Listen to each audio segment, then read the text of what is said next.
tapi. Iya, mereka nggak punya budaya makan ikan. Iya sih. Karena ini landlocked, mereka nggak punya laut, mereka nggak punya budaya makan ikan. Jadi pernah ada cerita yang kita mancing. Kita mancing daerah apa namanya? Sodere. Ada sungai kecil. Kita pernah mancing di sana nih. Diajak sama teman kita GM perusahaan apa dia? B29 Sabun. Sponsor. Jadi di sini ada beberapa perusahaan Indonesia, B29 Sabun, Indomie, sama tekstil. Ada perusahaan tekstil tapi tekstil di kota lain. 4 jam 5 jam dari sini. GM-nya B29 ini doyan mancing, jadi kita pernah diajak, kita mancing ke Sodere waktu itu. Nah, kita mancing, orang-orang lokal lihat kan, dan kemudian mereka amazed bahwa manusia dengan alat seadanya bisa nangkap ikan. Bisa nangkap ikan, itu amazed mereka tuh. Gua, lu selama ini ngapain aja sih di sungai ini ada ikan, lu nggak bisa proses, nggak punya olah. Ikannya banyak gitu. Ikannya banyak. Kelihatan bahwa sungai itu nggak pernah diolah, nggak pernah eksploitasi sama mereka. Ikannya banyak. Lu taruh dikit, lolos, oke. Tapi dapat banyak ikan. Nah, sampai ada kesempatan ada orang lokal minta ikan ya? Iya, orang lokal minta. Ke lu ya? Ceritain gimana dia minta ikan? Iya, pas dapat ikan, apa sih itu ya? Semacam ikan nila lah, tilapia di sini. Namanya tilapia di sini.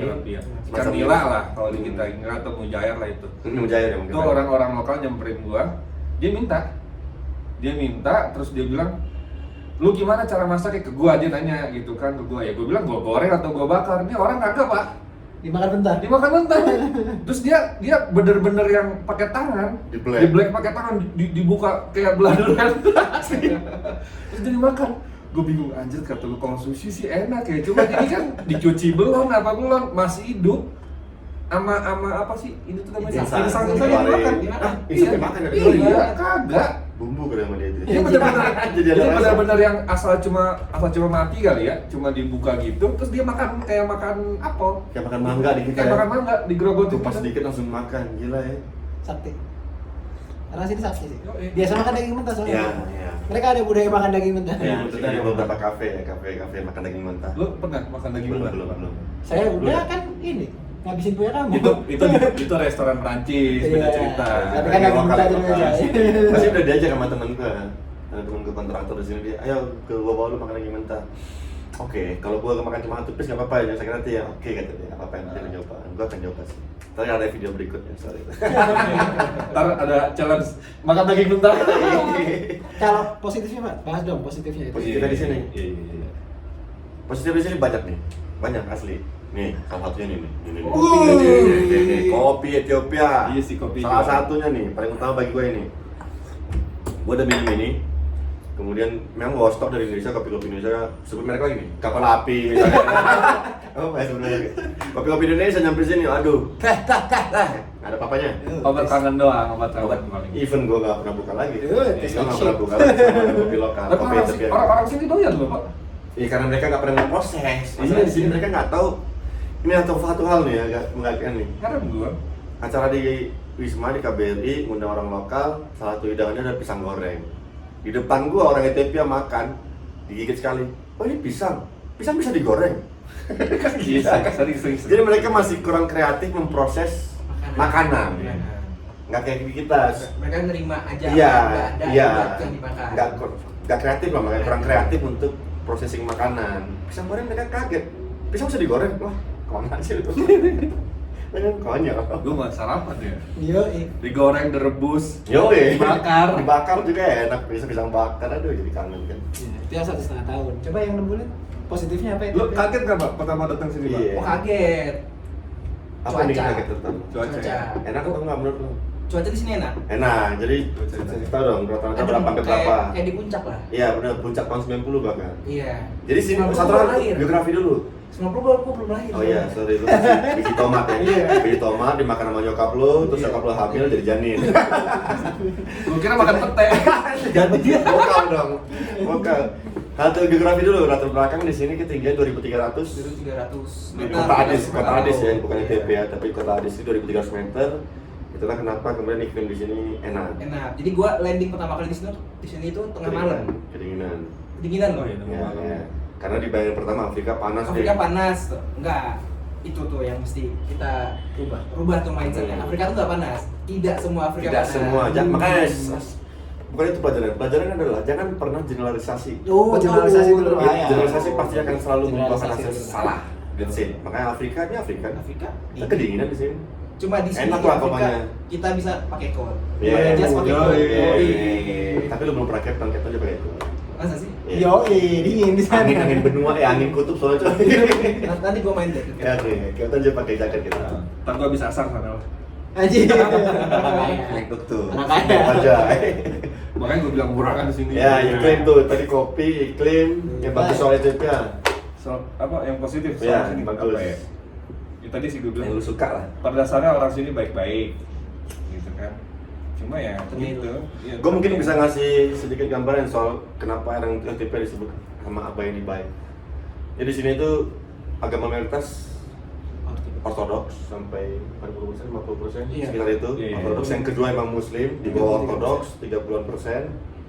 Nah Ortodoksnya unik. Gue sendiri Katolik ya, mungkin kalian semua Muslim di sini teman-teman sendiri Muslim, gue sendiri Katolik. Gue bandingin praktek dan ajaran di Katolik dengan Ortodoks. Gue udah pelajari beberapa hal. Gue amazed. Mereka punya puasa. Yang puasa di Katolik, ya ini sebenarnya bulan puasa di Katolik nih, masa prapaskah. 40 hari sebelum Paskah itu puasa kita. Tapi puasa di Katolik sangat ringan. Bahkan gue kagum sama teman-teman Muslim yang puasanya dari subuh sampai maghrib gue nggak tahan. Untung gue Katolik. gua Asli, untung gue Katolik.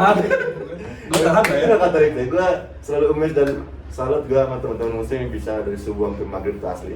Bobo puasa. Jadi gue ceritain konteks Ortodoks tadi gue bandingin sama Katolik misalnya. Kita cuma 40 hari dalam setahun masa prapaskah. Mereka itu lebih dari 200 hari. Setiap occasion keagamaan mereka puasa tuh sebelum occasion itu, misalnya Natal. Natal di Katolik Kristen lain nggak ada puasa, masa Advent that's it. Kita nggak ada puasanya, iya. Mereka sini sebelum Natal tuh puasa. Puasa mulu ya.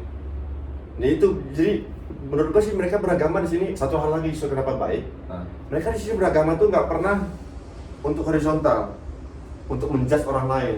Ke atas. Oh iya. Mereka tuh selalu kerennya itu Iya, tuh, betul. itu keren gue selalu sama orang tipe. Mereka beragama benar-benar vertikal udah. Saling tolong menolong juga. Iya itu Beda makanya agama mereka nggak ngeliat agama ya. benar.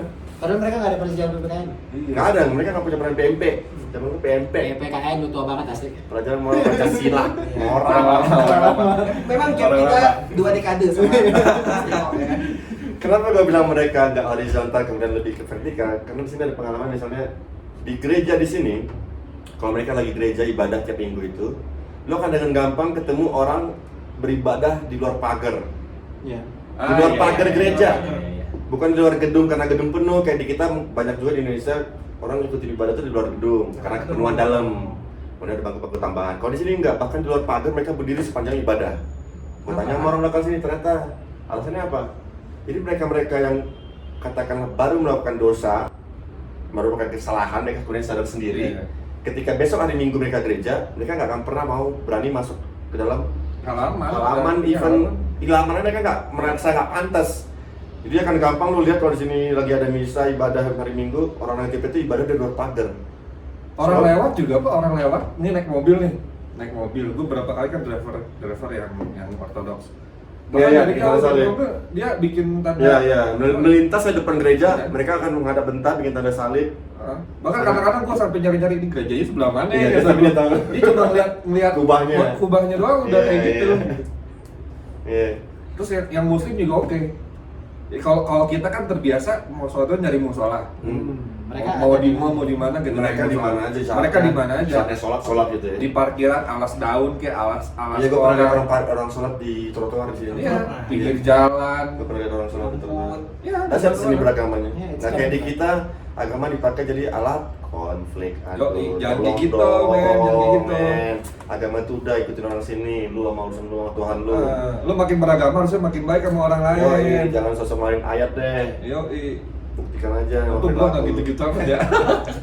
Saya gini, kalau kita ikutin praktek orang NTP di kita misalnya, Wah itu keren tuh itu. nah sholat Jumat nih, wih Akbar sholat Jumat di luar pagar cuy, habis ngapain dia ya? Iya.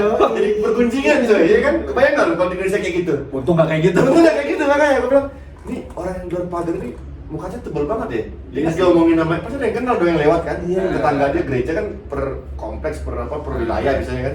Iya. Pasti ada yang tahu nih itu si itu lagi ibadah di luar pagar tuh, habis ngapain dia? Kita kan langsung iya. Kalau di sini enggak, orang sini cuek asli beribadahnya benar-benar salut gua. Tapi kan lu nggak tahu juga kalau orang itu habis ngelakuin dosa dia gereja jauh tuh taunya tuh biar nggak diomongin. Susah, nggak masuk akal karena mereka di sini kan secara ekonomi lemah, nggak akan mungkin ambil gereja jauh cuma untuk menghindari itu doang. Angkot murah mas. Iya sih, angkot sini murah. 3 bar, 3,5. Siapa yang udah pernah naik angkot nih? Gua sekarang 1.500 sih kurang Iya, lebih. 1.500. Harga angkot di sini. Ngomong soal haram nih, ini menarik nih. Yang gua tahu nih haram ini nggak tahu deh muslim ya. Kota keempat tersuci bagi umat muslim dunia. Pertama apa? Mekah. Mekah.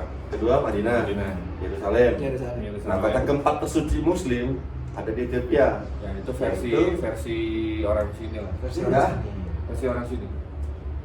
Jadi yang bilang haram kota muslim keempat itu adalah klaim dari muslim orang-orang Ethiopia.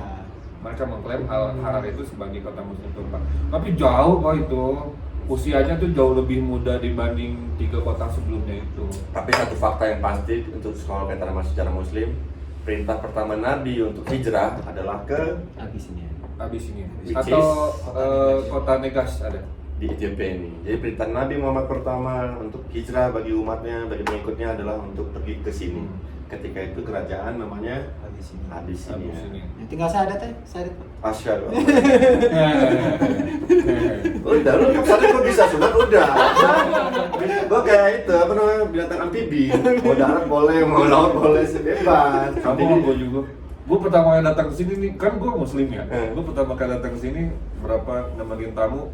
Pokoknya setahun pertama gue di sini tuh lebih sering ke gereja. Karena bawa tamu. Karena bawa tamu asli gue. Sekarang ke masjid Jumatan, ya kan? Kalau sholat pada umum, gue pernah mau nyoba sholat subuh, tapi itu dingin banget. Gue baru setengah jalan balik lagi. Asli. Ya subuh kebayang lah dingin. Iya. Ini kira-kira malu nonton nggak?